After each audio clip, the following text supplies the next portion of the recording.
Guys, we began a series last week called Shaking the Box. We're talking about the Christmas story, and think about it in this regard.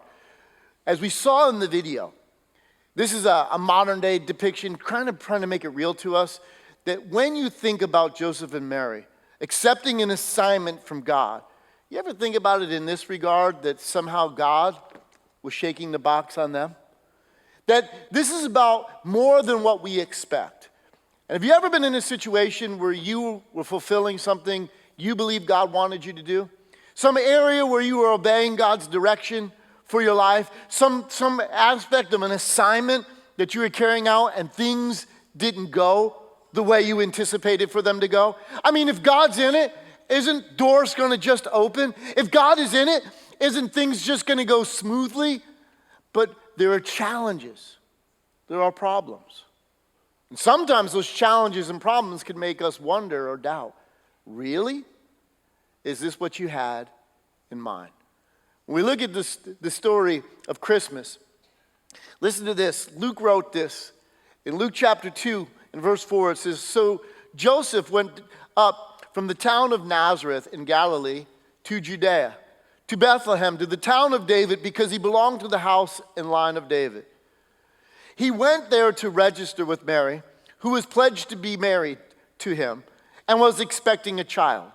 And while they were there, the time came for the baby to be born. And she gave birth to her firstborn, a son. She wrapped him in clothes and placed him in a manger because there was no guest room available for them." Ever been in a situation where some stories really just seem to be far-fetched? They're difficult. They're almost outrageous, difficult to grasp, and they can make you wonder. And then, you ever been in a situation? I remember the beginning, one of the movies I love, the movie The Shack. It always starts with this narrative where they're like, "Hey, I'm going to tell you a story. It's going to be tough." The idea of a man spending a weekend in a shack with God, and that shack, and they tell the story on that end. But I think more importantly, there was a TV show I used to watch when I was a kid growing up called Happy Days. I don't know if anybody remember, but there was a character in this TV series called the Fonz, okay? And the more the show gained popularity, the more the writers, they kept, displaying the Fonz more and more unrealistically. I mean, it was like he could snap and things happen.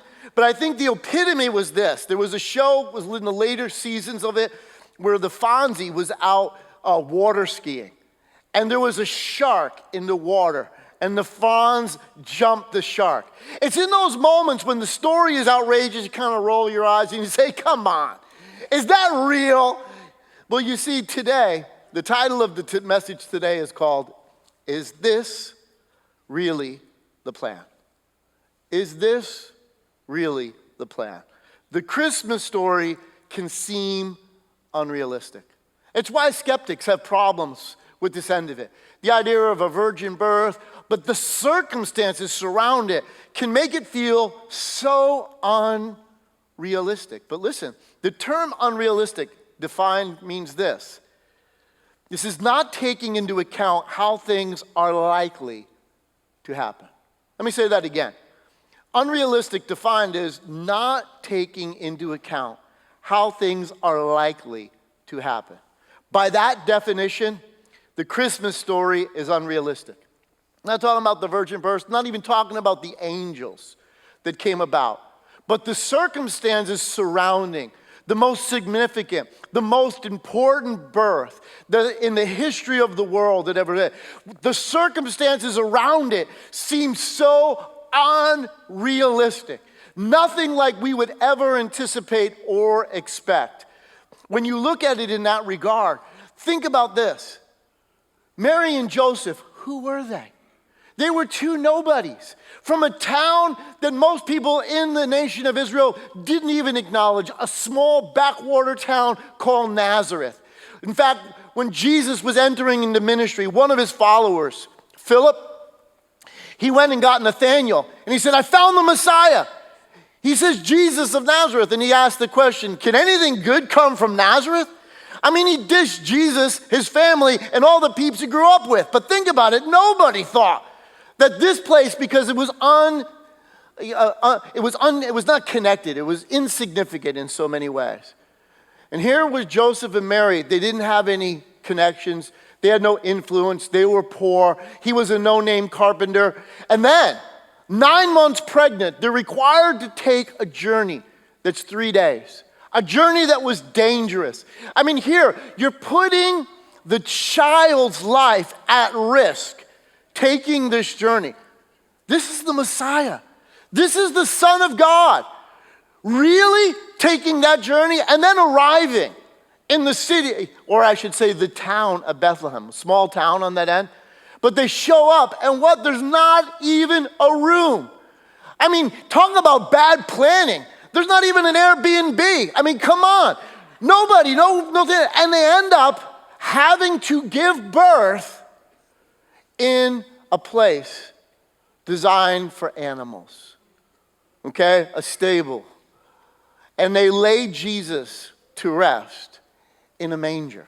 That's a feeding trough for animals. Come on. That's not even decent. That's not even sanitary. Think about the conditions to which Jesus was born in. I'm surprised nobody called DCF on them. These circumstances seem so unrealistic. Nobody would think that the story is going to go that way. Nobody would think anyone would expect it to happen as it happened. Come on. You got to be kidding me. But yet, there is a truth God is revealing to us in this story. And here's what I want you to know this morning. Number one, Christmas teaches us that when things don't necessarily go as planned, God is still at work accomplishing his purposes. Let me say that again.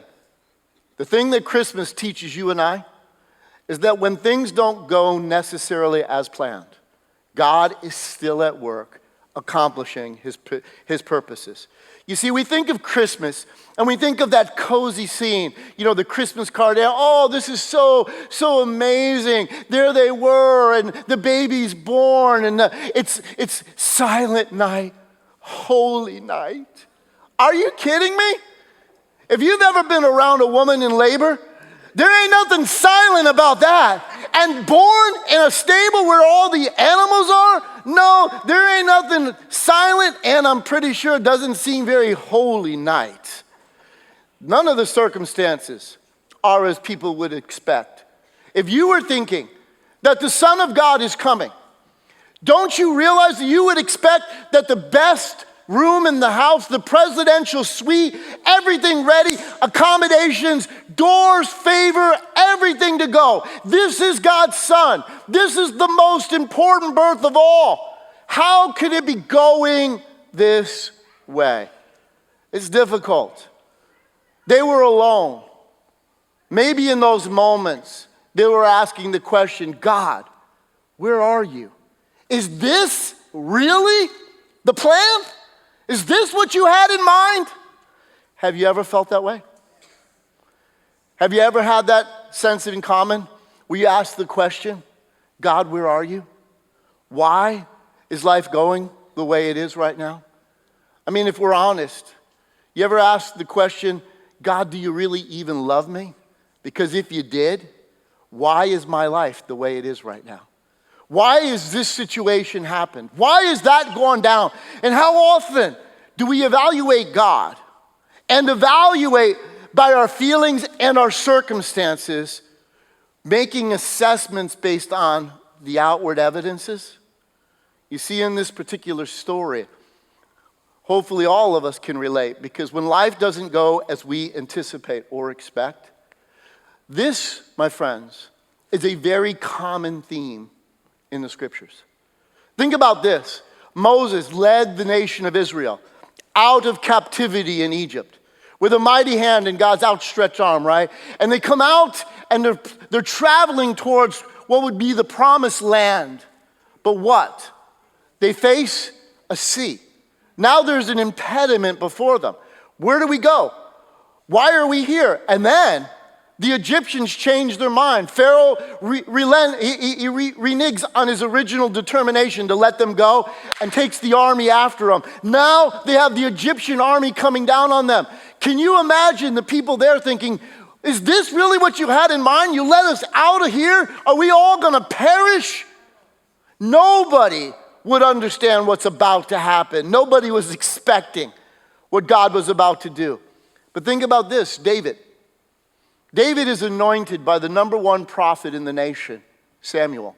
At 16 years old, he's told, you are going to be the next king. Man, that had to sound great. That had to sound amazing in that moment. But yet in the next few years, he finds himself on the run, having to sleep in caves, running out in the wilderness with the anointed king of Israel chasing him down and attempting to kill him. He was the number one hunted man in the nation. Is this really what you had in mind? Is this what it means to be anointed king? You gotta be kidding me. This can't be the plan. Or think about Joseph. Joseph has a dream. He shares it with his family, and the next thing you know, his brothers betray him, sell him into slavery. And if that's not bad enough, he ends up serving in a household that the woman of the household sets her eyes upon him, and she wants to have an affair with him. He's appalled by that idea. He's not gonna betray his master, nor is he gonna betray God. And he says no. And she lies about him and says that he attempted to rape her, and where does he end up? In Pharaoh's dungeon. I mean, you gotta think in the moment that Joseph is saying, was that really a dream from God? You couldn't have meant this. Look at my circumstance. Look at my situation. He'd not seen 1 ounce of what would seem like the faithfulness of God. Think about Daniel. Daniel's led into captivity as a young man. He serves in the Babylonian kingdom and rises all the way up to being one of the top leaders. And yet, he's thrown into a den of lions. Why? Because of his faith in God. In that moment, sitting in that lion's den, is that what it means to serve God? Is that what it means to be faithful? Is this what you had in mind? Have you ever been there? Have you ever felt like life went in a direction you didn't anticipate, you didn't expect? And the question is, why? Why am I here? I know in my own personal devotional readings, I'm coming back through the story of Job again. And God says about Job that he's righteous and blameless, and yet tragedy comes upon his life. And everybody has an opinion of why it is that way. But you see, God's ways are so much higher than our ways. Because life sometimes doesn't make sense. It's like a parent. Nothing's more heartbreaking that I've seen in life than a parent that's standing next to the casket of their children. Maybe a spouse comes home and finds a note that their partner said, I'm not coming home anymore. I found somebody else I love. I'm divorcing you. I'm leaving you for somebody else. Maybe a widow whose husband was killed serving his nation is now facing the holiday season alone. And the questions are, is this the way life was supposed to go? Where is God in the middle of all of these situations? Where is God when I am hurting? Where is God when it is? But that's what I want you to gain through this story. Here, thinking about it again, Joseph and Mary. I thought so amazingly in that video when they portrayed the woman coming up in the car and making fun of Mary. Think about the circumstances of this. This is a part of the story we often overlook, of the shame, of the scandal that's surrounding all of this. This followed Jesus' entire life, whether you realize it or not. See, they had a word for it in the Hebrew. It's a menzer. In other words, a bastard. Mary was either a loose woman, and Joseph was just a wimp, because where he could get out of the situation, he ended up embracing her, knowing it's not his child. Now think about all that, because the Pharisees called out Jesus on him when he said, you're of your father, the devil, and told them you were they said, we're not illegitimate as you are. So you don't realize all of that followed Jesus' life, because that was almost unrealistic. Come on. What young lady comes home and says, it's God? But yet they believed. And how many times have you believing God? Has life not gone as you expected? You trusted God. You said, God, I'm into this. I'm for you. I'm going to do what you say. And then you face challenges. Then you face difficulties. And you're like, why? What did that? It couldn't have meant this. It couldn't have meant all of this. Because maybe life hasn't gone as you anticipated. Maybe you're divorced. Maybe you thought by now you'd be married. Maybe in some senses you thought your career would have taken off. Maybe you thought you'd be out of debt. Maybe you didn't anticipate that where you are today, that the circumstances surrounding it had anything to do really with God's plan. But sometimes you and I need to realize that through the midst of it, when even life doesn't make sense, God is still working. When you look at the Christmas story, you begin to recognize this. Why did things happen this way? Why the 3-day journey to Bethlehem? Why no room? Why did they have to spend give birth, spend the night? Much less how many days, we have no idea that they had to stay in a stable where animals slept. Why? Why would this be? How could this be the plan? Couldn't God, I mean, isn't he God? Couldn't he have done a better job? Couldn't he have provided favor? Couldn't he have removed the shame and the disgrace of all of this? What's up? And so in essence, when we're going through all of that, what we need to remember, listen to this. Isaiah said it this way. Isaiah 55 and verse 8 says, "For my thoughts are not your thoughts, neither are your ways my ways, declares the Lord. As the heavens are higher than the earth, so are my ways higher than your ways, and my thoughts than your thoughts." You see, when life doesn't go the way we anticipate, at those moments, it becomes the most difficult to trust. Does it not? But those are the times where our faith grows the most. Solomon, the wisest man that ever lived, wrote this. He said, "Trust the Lord with all your heart, and lean not to your own understanding. In all your ways acknowledge him, and he will direct your paths." See, that time of trusting God, that's when we can begin to recognize God is at work. God is up to something. It's bigger than I can see. That's what God challenged Job about. Job, I have a perspective that's so much greater than yours.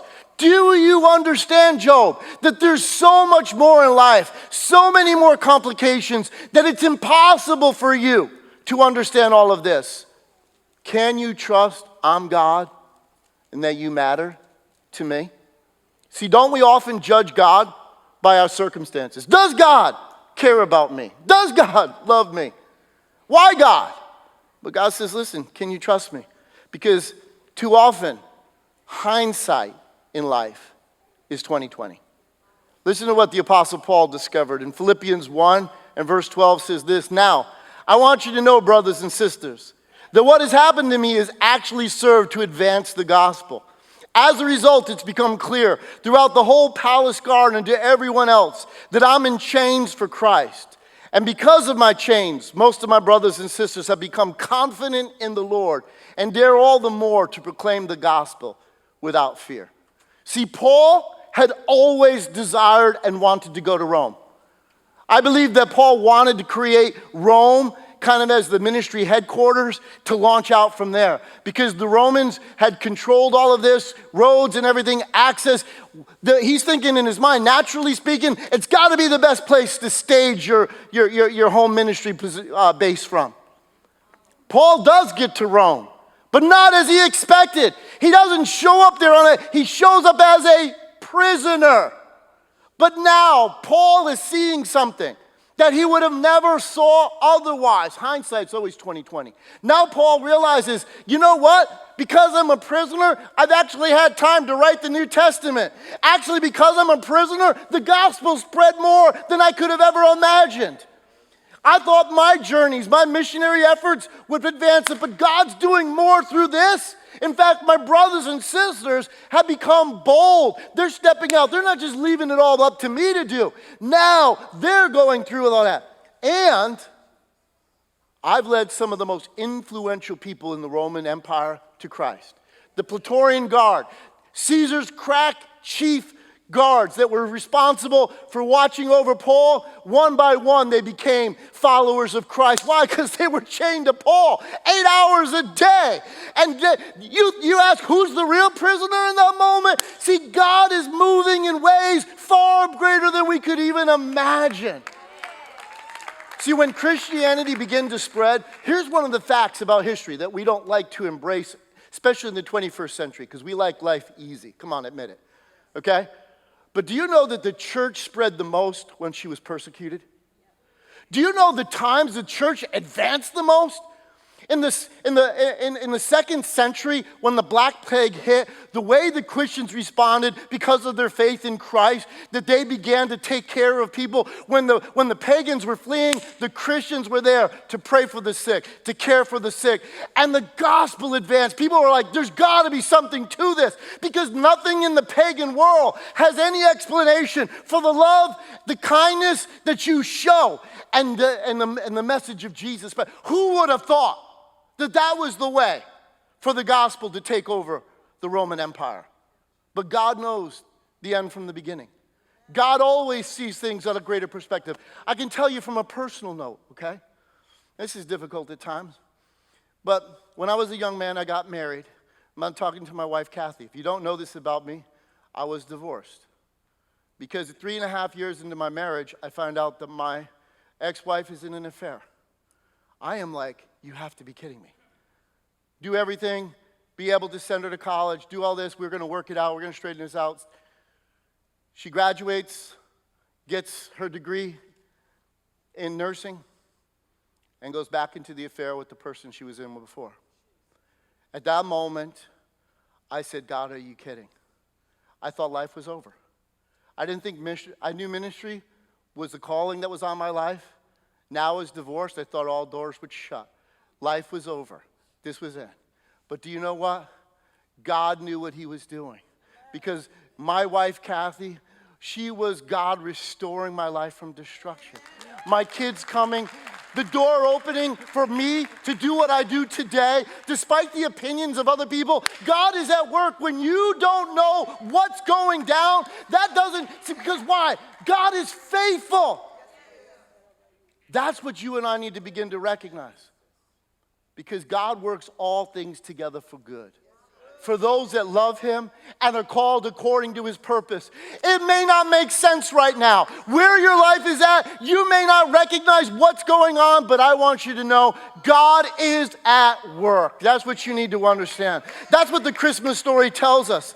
Because when you see it, my friends, but you recognize this, why did God come to earth as a baby? Why did he choose to identify, to come down in the manner in which he did, to be born into poverty, to be born in inhumane conditions? Why did God choose to let this happen? Because, you see, my friends, God wanted us to know that he was identifying with every area of our pain and the difficulties of our journey. When you look at the life of Jesus, Jesus never used who he was as an advantage for his life. In other words, when Jesus showed up with his disciples and they came into a restaurant, they didn't say, hey, I'm Jesus. See those seats over by the window? Tell those people to leave. I'm here. No, Jesus went the opposite. Jesus displayed for us a sense of humility. And why did he do that? So he was approachable, that any person, no matter where you are, no matter what you've done, no matter what situation you find yourself in, you have a Savior who is touched with the feelings of your infirmities. He understands the pain of the human experience because he came and let it all come upon him. In fact, when teaching his disciples, the night in which he was betrayed, what did he do? What nobody else wanted to do that night, Jesus displayed for us a humility because he did what? He took off his outer robe, which is his garment that identified him as their rabbi, as their leader. And he said, if your rabbi has done this for you, then this is the example I left you to follow. And what did he do? He took off his teaching robe. He took off his authority robe, his spiritual, and put upon himself a towel and washed the feet of all that were in the room, leaving us the understanding that humility is not weakness. Humility is strength. And you and I need to listen to what Paul wrote to the Philippians. Philippians 2 and verse 3 says, "Do nothing out of selfish ambition or vain conceit. Rather, in humility, value others above yourselves, not looking to your own interests, but each of you to the interests of others." You're like, wow, Pastor Ken, that's really weak. But look at what he goes on to say. "In your relationship with one another, have the same mindset as Christ Jesus, who being in very nature God, did not consider equality with God something to be used to his own advantage. Rather, he made himself nothing by taking on the very nature of a servant, being made in human likeness, and being found in the appearance as a man, he humbled himself by becoming obedient to death, even death on a cross." See, Jesus left the throne room of heaven and willingly came to be born in a manger. Jesus willingly became human. And why did he become human? He became human like you and I. He was just a regular guy. He served as a carpenter. He became a teacher. You and I can identify with him because why? When Jesus was born, there was a king in Israel. His name was Herod. And less than 3 miles from the place where Jesus was born was Herod's palace. And in ancient times, the historian Josephus says Herod's palace was one of the grandest palaces ever built for a king. But you see, Jesus wasn't born in a palace. Because if Jesus had been born to a king, people would have said, "See what power can do?" If Jesus had been born to a wealthy family, people would have said, "See what money can do?" If Jesus had been born to a prominent, well-to-do family that was connected, influential, people would have said, "See what fame can do." But no, Jesus was born to a teenage girl and a no-name carpenter. He was born in a town he would grow up in as Nazareth that people looked down on. Jesus knew and understood everything. His humility became the model for us because it is humility that opens the door to the grace of God. Humility teaches us, God, you're God, I'm not. I trust you. I believe you're at work. I believe you're doing, and this is what I say to you. No matter where the situations are, if life hasn't gone as you anticipated and expected, know this, that Jesus' humility is a teaching lesson for all of us. That God is still working. And the hardest time to trust is when I don't understand. But that's when our faith grows the most. That's when we see God move in the most dramatic ways. Because God, as it was in the life of Jesus, God knows how to turn every situation around. Moses couldn't have understood what was going to happen. It looked over. It looked done. Where do we go from here? And God splits the sea. Daniel thought, sleeping in a lion's den, I am breakfast. But no, God shut the mouths of the lions, and God is able to deliver you. That's what you need to understand. But this is what I tell you. Do not grow weary in well-doing, for you will reap if you faint not. Don't allow the outward circumstances to be the evidence that you place your faith upon. God is who he said he is. He will do what he said he will do. The Christmas story stands out to each and every one of us that God knows exactly what he's doing. God is at work even when we don't see it. See, Peter came to recognize this later in life because he said this, in the same way, you who are younger, submit yourselves to your elders. All of you clothe yourself with humility toward one another because God opposes the proud, but gives favor to the humble. Humble yourselves, therefore, under God's mighty hand, that he may lift you up in due time. This Christmas, let's see Jesus' example of humility be our life lesson. When we don't know, when we don't understand, that we trust God, that God is working, that God hasn't forgotten you, that the circumstances of your life are not a testament to whether or not you did something you shouldn't have done. The facts are this: God is at work and He can turn the situation around.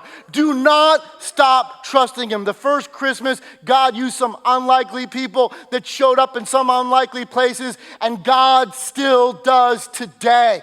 You don't know how, you don't know when, you don't know which way He's going to do it, but that's where you can't let go or give up. Do not faint. Do not let go. God is faithful. That's what He shows us. We have a whole book of the stories of people that had no clue what God was going to do in the midst of it. But God hasn't changed. And the most important reality, He hasn't forgotten you. So we can't control the circumstances of our lives. And you think that God can, but listen to me. If God can control the circumstances of your life, meaning the people around you, why hasn't He caused you to treat people around you better than you are? Why hasn't He moved on you to obey Him with the tithe? Oh, now He's gone to meddling. No, but here's the point. We want God to control the circumstances. You can't control what happens around you. The one thing you hold control over is how you respond to it. And when you respond in faith, when you place your trust in God, God is the one that can turn the situations around. That's what you need to recognize. He's always been good at that. He did it for Daniel. He did it for Moses. And guess what? He's primed and ready to do it today, because Jesus is the same yesterday, today, and forever. So the Christmas story teaches, listen, the Christmas story teaches that God can take any situation or circumstance and turn it for His glory. That's what you need to put your faith in today. No matter what situation you're in, don't give up on God. Don't judge God by the circumstances of your life. Judge God by the faithfulness that He has shown over the generations. Day in and day out, God is faithful. He doesn't change. And therefore, what you and I need to realize, that the Creator of the universe laid to rest in a manger that was intended, listen to me, to feed animals. There couldn't have been, listen to me, there couldn't have been any cruder form of a crib. Now, we talk about it in today's times, like, hey, man, the lifestyle of the rich and famous. What crib you got, man? But Jesus' crib ain't one that people were talking about on that end, right? But why? What was this all about? See, God, and this is what I need you to listen to me. These next couple minutes, listen. God was making a statement through these ends. God was saying something through the course of that. That's what I want you to understand. You see, Luke's the only writer of the Gospels that records these events of Jesus' life, because Luke was Greek, and the predominant people that would be reading his gospel were Greeks. And in Greek culture and in Greek thought, humility was weakness. But here, he was turning the tables on the entire way of human thinking to say that no, humility is not weakness, humility is strength. And by it, he was making this statement. This is what God wanted us to do, is that God was saying in His statement His incredible love for His creation. You see, love is most dramatically and most powerfully communicated through sacrifice. When someone gives, when someone's willing to go out of their way, when somebody bends over to show because of love, there is no greater impact that love is communicated through than loving sacrifice. And what God was wanting all of us to understand in this room, to answer a question that maybe you've asked and haven't been willing to admit you've asked it. You ask, how far will God go to show us His love? And that's what I want you to understand. Listen to me. Christmas teaches us we can be assured of God's love for us because He gave up everything so we could know just how much He loves us.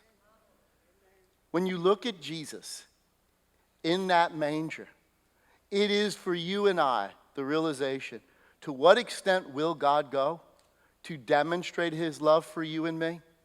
That's what we need to embrace. God demonstrated His love for us. That while we were yet sinners, Christ died for us. Jesus willingly took on humanity with the intent and the purpose to lay it all on an altar, to be humiliated on a cross, because his humiliation brought God's grace to you and I. God loved us, each and every one of us, so much. You see, this season, we think so much about gift giving. But what I want us to understand in this end is that God so loved you and me. That's what I need you to embrace. Because too often, the question that you're asking, does God really love me, is usually filtered through the circumstances of your life. But God is wanting you this Christmas season to hear it like you've never heard it before. That the circumstances of your life do not dictate whether or not God loves you. God has proven his love for you. His one and only Son came into this world that through him, you personally can experience eternal life.